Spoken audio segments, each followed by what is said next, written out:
Puji Tuhan, salam sejahtera bagi kita semua. Bersyukur sekali kalau kita boleh ada sampai saat ini, itu semua karena kemurahan Tuhan. Dan pada pagi hari ini, kembali lagi dengan saya, kita akan sama-sama sharing firman Tuhan. Kita akan sama-sama belajar firman Tuhan pada pagi hari ini. Sebelum kita mengawali pagi kita, saya akan sharing firman Tuhan tentang teruslah berjalan.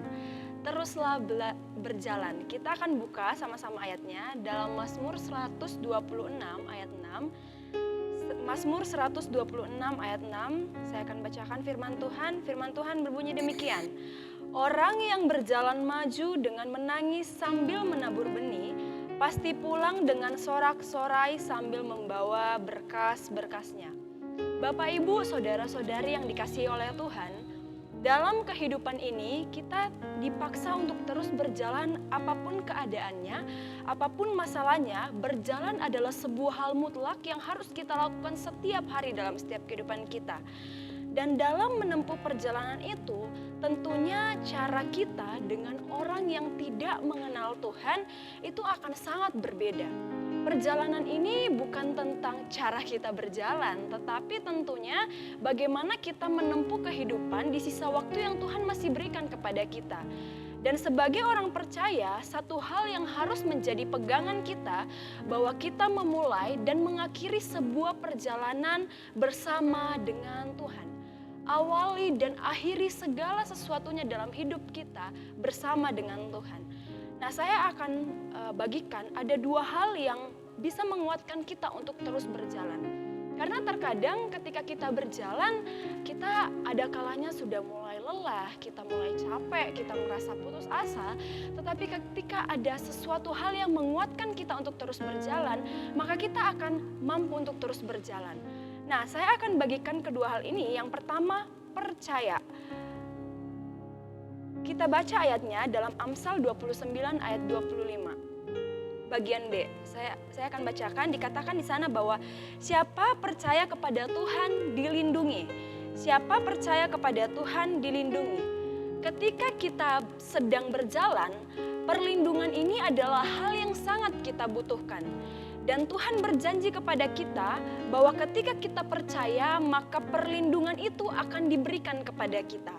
Maka daripada itu, berjalanlah dalam Tuhan dan tetap percaya, maka apa yang ingin kita temui dalam setiap perjalanan kita, pasti akan Tuhan berikan dengan penuh perlindungan. Yang kedua, janji. Kita baca ayatnya di Amos 3 ayat 3. Amos 3 ayat 3 dikatakan seperti ini, berjalankah dua orang bersama-sama jika mereka belum berjanji? Nah, kita sudah mengikat janji dengan Tuhan ketika kita mau berjalan. Apa yang sudah kita pegang tentang janji Tuhan ketika kita mau berjalan, itu yang menguatkan kita. Dan ketika kita sudah mengikat perjanjian itu, Tuhan mengatakan bahwa ayo kejar apa yang sudah ada dalam perjalananmu. Mungkin sebentar lagi kita sampai pada titik finish itu, tetapi kita sudah mulai lelah di pertengahan jalan, kita sudah mulai menyerah. Tetapi ketika kita melihat di ujung perjalanan kita ada janji Tuhan, maka itu yang bisa menguatkan kita untuk terus berjalan. Maka daripada itu saya katakan sekali lagi, jangan pernah capek, jangan pernah menyerah, jangan pernah putus asa. Kalau misalnya hari-hari ini kita ada dalam situasi yang bisa membuat perjalanan kita itu terhambat, bahkan ingin membuat kita berhenti, saya mau tegaskan sekali lagi bahwa teruslah berjalan. Perjalanan kita masih sangat panjang, kesempatan yang Tuhan berikan kepada kita itu masih sangat panjang, dan pergunakanlah hal ini dengan baik. Ingat, ketika kita percaya kepada Tuhan, Tuhan akan memberikan kita perlindungan. Dan ketika ada janji Tuhan yang kita pegang dalam setiap perjalanan kita, itu yang menguatkan kita untuk terus berjalan, Bapak Ibu.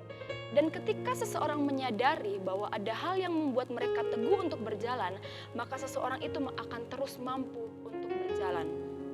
Nats firman Tuhan pada saat ini mengingatkan kepada kita bahwa ketika kita mau terus mengingat firman Tuhan, ketika kita mau terus percaya akan janji-janji Tuhan dalam kehidupan kita, maka baik apapun keadaan kita, baik kita itu menangis, bahkan kita itu mungkin firman Tuhan mengatakan kita mencucurkan keringat air mata, tetapi ketika kita mau terus berjalan bersama Tuhan, segala jerih lelah kita itu akan tergantikan dengan berkas-berkas yang akan kita tuai nantinya. Nah, kesimpulan kita pada saat ini yaitu hidup ini adalah sebuah perjalanan yang membutuhkan komitmen untuk bertahan. Karena hasil yang terbaik tidak pernah ada di awal, tetapi di akhir di mana kita mengakhiri perjalanan. Sekali lagi, hidup ini adalah sebuah perjalanan yang membutuhkan komitmen untuk bertahan. Karena hasil yang terbaik tidak pernah di awal, tetapi di akhir di mana kita mengakhiri perjalanan. Saya berharap supaya pagi hari ini kita mengawali segala sesuatunya dengan baik, sukacita, karena kita melihat sebuah janji Tuhan dalam hidup kita. Demikianlah firman Tuhan pada pagi hari ini. Immanuel, Tuhan Yesus memberkati.